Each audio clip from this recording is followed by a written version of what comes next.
Hello there. Thank you very much, first of all, for asking me to present at this forum. It's a real great honour for me to do that and presenting from the UK. So as an introduction to myself, my name is Simon Grove and I'm the Product Director at Explore Worldwide. A little bit of background on me. I travelled overland in the mid-90s from London to Nairobi, which gave me my first experience of West Africa, an incredible experience. And since that overland journey, I've been involved in adventure travel as a job for all my life. So I initially started off as a tour leader. I then graduated to come into an office environment where I've worked as a product manager, and I've moved my way up from product manager to head of product to now product director at Explore, and I have responsibility in that role for the operation and the creation of all of the products which we sell. In essence, in summary, I love football, I love travel, and I also love football. So those are two of my real passions in my life. But the company I work for, Explore Worldwide, we're a UK-based operator. We actually began operations in 1987, and West Africa was one of our first destinations, one of the first destinations that we travelled to. We now travel to over 90 different countries, and we've got over 350 itineraries. And importantly, all of our holidays are small group holidays. They are all small groups of people who travel together. Now, the adventure travel market, the market that we're involved in, I think we're all aware that it's a booming market, and the latest Global Markets Insight report showed that in 2022, so just following on from COVID, the adventure travel market was worth 232 billion US dollars. By 2032, that's predicted to be over 2 trillion US dollars. Now, the small groups are a small part of that. Whole market, and the small groups today are my focus, so that is what I'm going to focus on. So I want to start really my presentation proper with a question, a question to really get people thinking. There's a couple of questions, and the first question I'm going to ask you guys is, why should someone travel to your country? So why should a tourist come to your country? And once you think of that, I'm also going to ask the question a slightly different way. I'm going to ask for another angle, and I'm going to say, what is going to make someone come to your country rather than another destination? So it's the same question, but it's asked in a different way. And with us dealing with customers, potential customers, the second question is really the question that we should be asking, not the first. People always have an idea of why someone should come to the country, and I'm sure you have got a multitude of ideas of why and thoughts of why people should come to sort of your destination. The why is in many ways the easy part. We've got the sites, we've got the culture, there's unique experiences, there's food, there's beaches, there's mountains, there's wildlife, etc., etc., etc. There are many, many reasons why people should come to a destination. And I would also say I could ask this question to any of our DMCs in any of our 90 countries, and they would all have the same answer of why people should come to the country. And we'll talk about that a little bit later as we go on through the presentation. The next question I want to ask is, who should help you get customers and clients to your country? And I would say, as I work for a tour operator, but a tour operator partner is essential for you to get customers and guests to your destination, which actually sounds really easy. It sounds easy. We've got a $2 trillion market, which is, expected to boom. You've got the sites, you've got the things for people to see. So get a tour operator partner, and we will be able to start operating in your country. And again, just an explanation for all, because again, I'm sure there's a bit of terminology used. I just want to make sure all people understand what the terminology is, but there's sort of the difference between really tour operators and DMCs, local suppliers. Tour operators sell the product. So I'm a tour operator, I sell the product. My team has input into the design of the product, but ultimately we sell and market the product. And the DMC, a destination management company, you guys, the DMCs, provide all the services and operate the product. So we put it together with you guys and we sell it, you operate it. So it really is a symbiotic relationship, and one cannot function without the other. in my opinion. A tour operator needs a DMC, and a DMC needs a tour operator in order to generate the customers to come to destination. So I'm going to get down to really the nitty gritty of what I'm here to do and say, what does a tour operator, what do we want from a DMC? What do we expect from DMCs? And that is really the focus of the next part of my talk of, how can you make yourselves as accessible and open to tour operators as you possibly can and put yourselves in the best position. So a tour operator's dream DMC, of what I'm always looking for, is someone who will work to give our customers the best experience from the moment they arrive in a destination until the time they leave. That is one of the things that we really strive for and explore. We want people to have this experience, and it's an easy sentence to write, but what does that mean? And really, in essence, it means that we want to give people safe holidays, sustainable holidays, experiential holidays. We've got to give them value. It's not necessarily cheap, it's got to be value, and it's got to be educational and fun. And that is the market that is growing. The people that are looking for safe, sustainable, experiential holidays, which are good value and are educational and fun. And again, that probably sounds sort of relatively simple, and it's something, which we really try to adhere to in the office, in our headquarters in the UK. And we work, and I thought, again, this would be a little bit of an insight to you, but one of the ethos of the company that I work for is that we are always trying to be better than yesterday. We're always trying to make improvements. So we're always trying to be better than what we were. And again, that's a really important point as we move on for what we are looking for from an operator. We want a partner who shares the values that we have. They must share our values and what we want. So I've talked with some words and shown some slides about, what we're after, the kind of holidays we're after, but I want to sort of break it down another stage and potentially give you a tour operator tick list. So in my role as product director, when we are contracting new DMCs and looking at what we want, we have a very simple tick list to start with. It gets a lot more complicated, but it seems simple at the start. But the first thing we're looking for honesty, and we're looking for a partnership. That's really important for us, how we operate. You know your country, we know what our passengers want. We want that partnership. We want great delivery. We want operational excellence. We just want the trips to be brilliant. We want to see that there's a quantifiable sustainability ethos, that sustainability is at the forefront of what we do, it's within our DNA, and we want partners that share that. We want to see a legally strong operation. And again, more on this as we move on, but it's a non-negotiable for us. We want to see that there's a culture of safety. We will talk through what we mean by that. And we want somebody we want to work with experts, and we want to work with experts who are innovative and want to provide the best, and that ethos of want to be better than yesterday.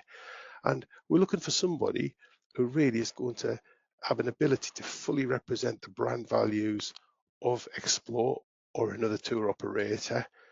And the final thing which we're looking at, which is a really big thing, we are looking for brilliant leaders. We are looking for brilliant guides. So that is our simple ticks list of what the team sort of, when looking for people, destinations, DMCs, will have look for. Now, a lot of DMCs, a lot of people jump to the conclusion that it's just the trip. I've got the best trip. I can offer you the best trip in the world. It's amazing. They say to me, Mr. Simon, we've got this amazing trip. It's better than everybody else's. Here it is on paper. The trip design is important, but it's not necessarily the most important thing, not at the beginning stage.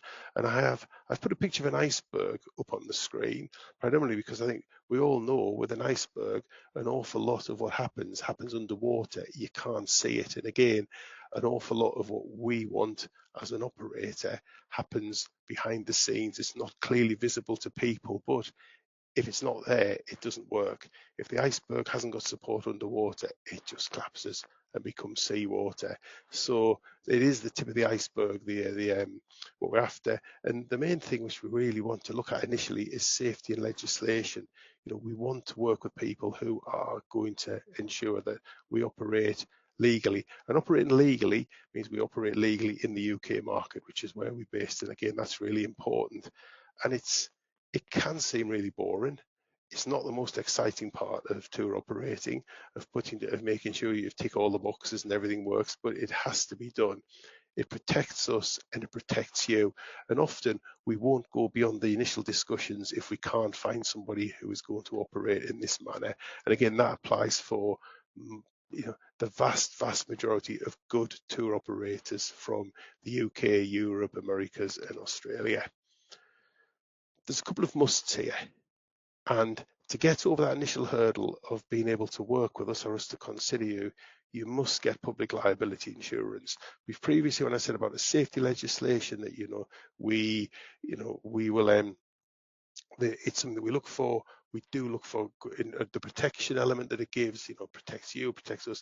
Liability insurance is essential for us. Again, if you're struggling to get that in your destination, we can help with that, but it is something which we require. And we also ask at a really simple level, people, please read and understand the contracts which we ask you to sign and the paperwork which we give you, because there is a lot of it. It's vital important for us, and people have to read and understand what they're signing. If you've got questions on it, that's great. Ask the operator questions, but understand what you are signing, because it's imperative as we move forward. It is our aim as an operator, and again, we do get onto the nice part of designing trips in a bit, so don't worry about that, but it is our aim as an operator to stop problems before they start.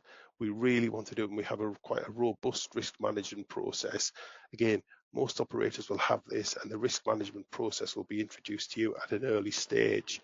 And what does that mean? What does it do? Why does it have an effect?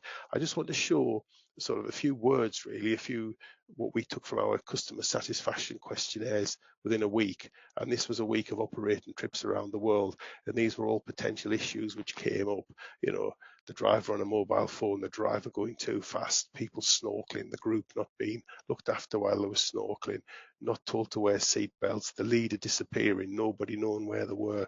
Now, these comments, nothing happened on the trip, but people have pointed out, but something could have happened. And if something did happen here, that would lead to many problems for us legally in the UK.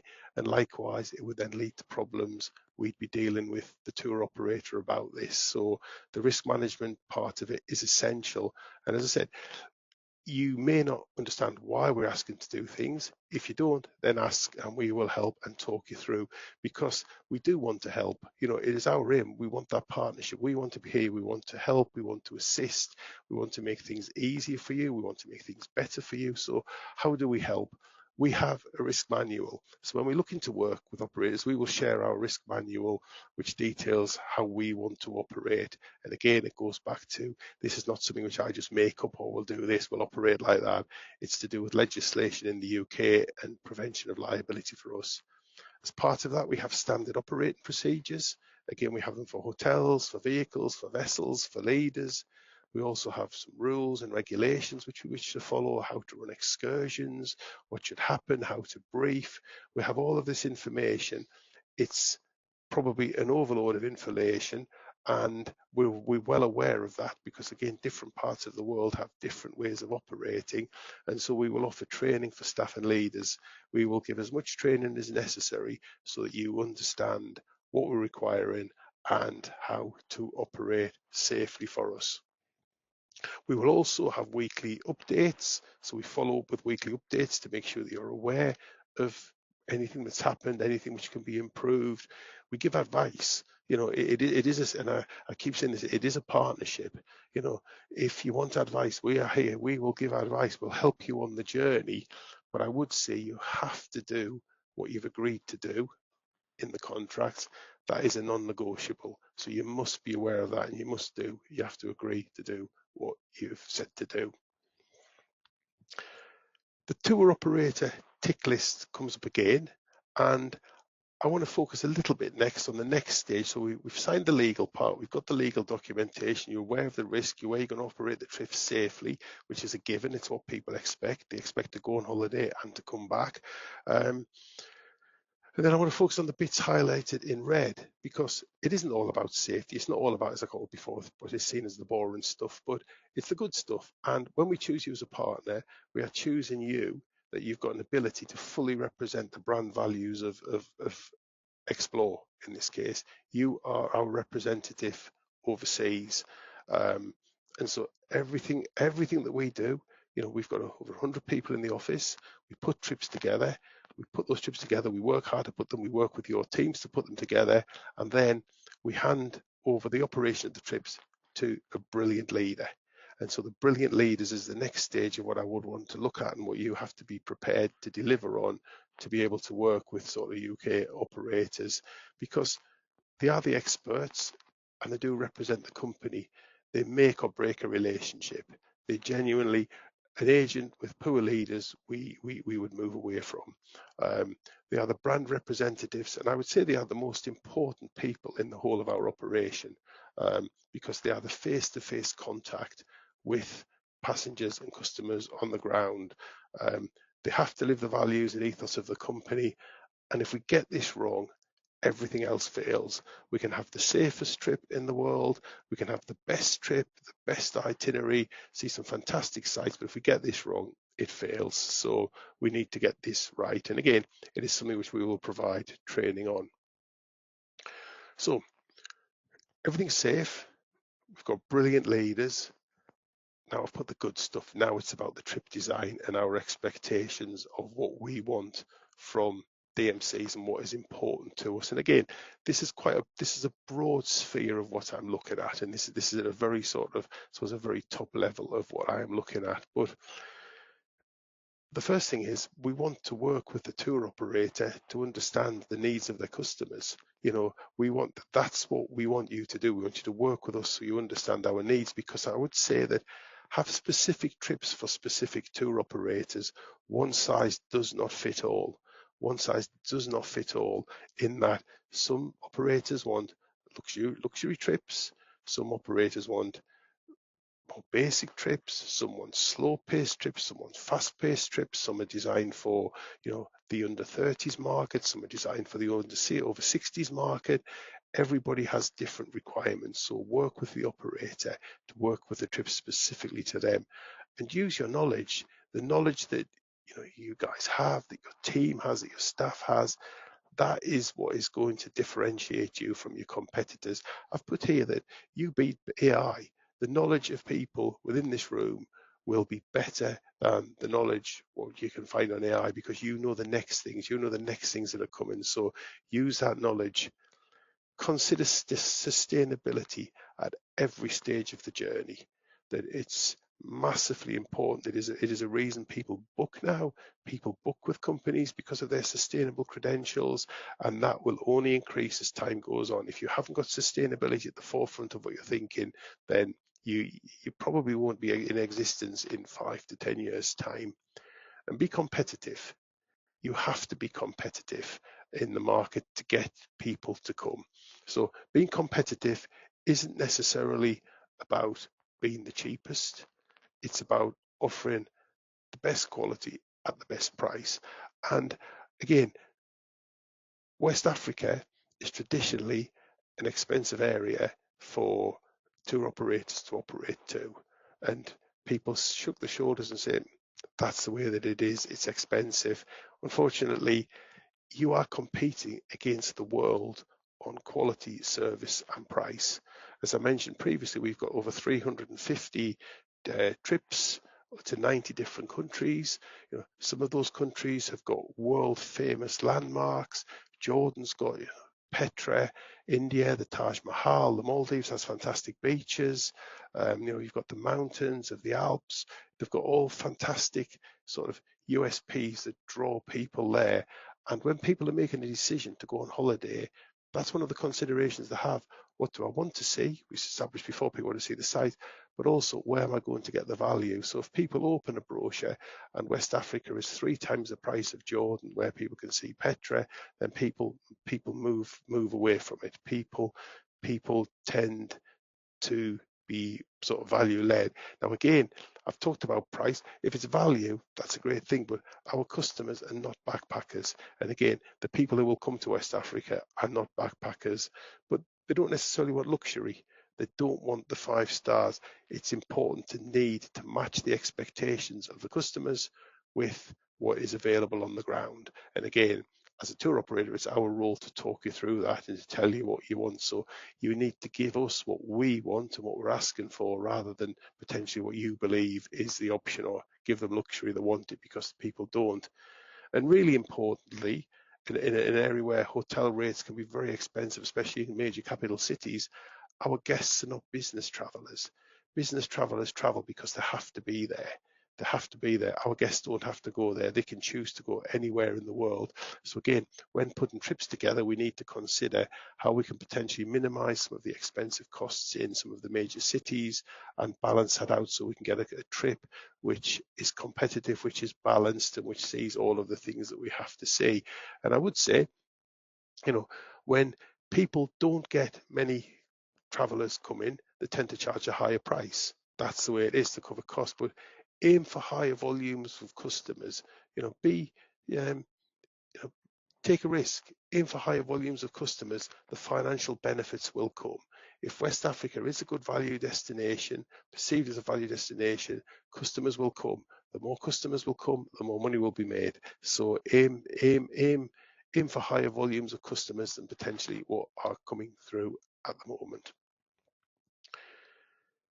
So we've talked about value, and now talking about the real nitty gritty, as I said, of the trips, but focus on the unique experiences of what you're going to get.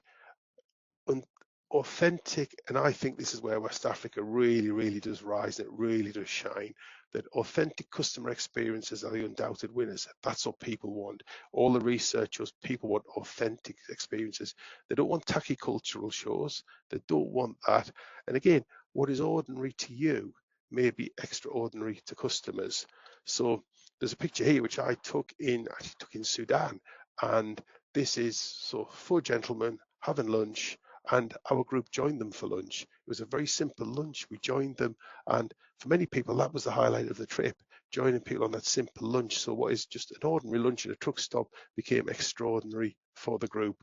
And it's not only brilliant for people, but these experiences maximize the benefits to the destination as a whole. It ensures that the money, the financial rewards of tourists is spread, and the wealth is spread, which is really important. And again, in my role as product director, every trip that I see, I question, what is this giving back to the places that we travel to? Is it giving something back? If it's not giving something back, to my mind, there is no purpose to that trip, and we shouldn't operate it. It has to be giving back to the community. As I've said previously, focus on sustainability. Sustainability is one of the key movements as we move forward. And again, it's an interesting one because it's been part of the Explore DNA ever since I joined. I joined in 1996 as a leader, and sustainability and doing the right thing was at the core of what we did at that point in time. And with sustainability, we are not going to change the world. We're en masse. It's going to be one step at a time, and little small things make a difference in that. So look at it, have a focus on it. What can you focus on? The obvious one is, which is number 3 on the list, is eliminate plastics. Eliminate single-use plastic from trips. It is something which we are focused on as a company. We are focused on reducing our carbon, our carbon footprint.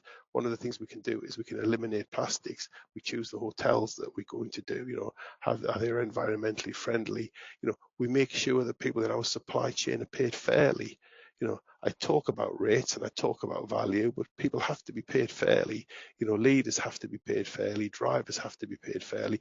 They can't be relying on tips and the goodwill of passengers. Being sustainable isn't just about eliminating plastic. It's about doing the right thing. And we want to maximize community benefits. That is it. How can we maximize community benefits? And again, this picture which shows here is a picture which I took on a trip with my family in Turkey on an Explore trip, and it was something that my kids, they talk about all of the time. And it was a time that we did a walk with a guide, and we came across a lot of beehives. And at the beehives, you can see the chap with the white hair and the mustache. His basic job was he stayed up on the mountain plateau and looked after the bees in the summer. He picked some honey from the hives. He brought the kids over. He had some bread, and everybody had a taste of the honey, with the bread. And my kids reckon it was one of the best things they have ever done. It was an authentic experience. And then how it maximised the community benefit is, of course, kids being kids, we end up buying them honey. They wanted honey. We all bought honey off this chap. And so what was a magical, authentic experience also had a benefit. And that is one element that we can be sustainable. And it's an easy one, but designing these into your trips is important for me. So to sum it all up of where we are, to my mind, West Africa, it is an incredible destination that deserves more travellers. Undoubtedly more people should come to West Africa. How can we do that? Well, as we've talked about in the presentation, or as I've talked about in the presentation, you need to work closely. You need to get a tour operator, in my opinion. Tour operators will bring people to your destination, and to get a tour operator, there are a number of key things which we need to go through, which we've talked through. Make sure you're operating legally, make sure you're operating safely, then look for the authentic experiences, look for the value, and then what can you do as a unit to get more people to attract to West Africa? Work together to promote the benefits. Work together as a team. You're all competitors, you all want more people, but the benefits of what you get in West Africa, it's really important that you work together and work with the tourist board so that you can go out, as a unit, you're much stronger, you're much more powerful. So do that. Work in partnerships with your tour operator. Work that relationship is you are sort of selling, we are buying, but it is a partnership. So make sure you work in partnership with your tour operator and lead on sustainable, authentic experiences. And in my opinion, having travelled, I've been fortunate, I've travelled to sort of 100 countries in the world. The things that really stand out for me in West Africa are those sustainable, authentic experiences, that cultural interaction that you get, the people that you get. It's amazing. It's brilliant. So really focus on that. And I'm sure putting all those into place will give you sort of formula for an undoubted success and to become part of that potential $2 trillion worth of money that's available from the adventure travel industry by 2032. So many thanks for listening. I hope it's been useful and it helps guide you and helps you become successful as tour operators. Thank you.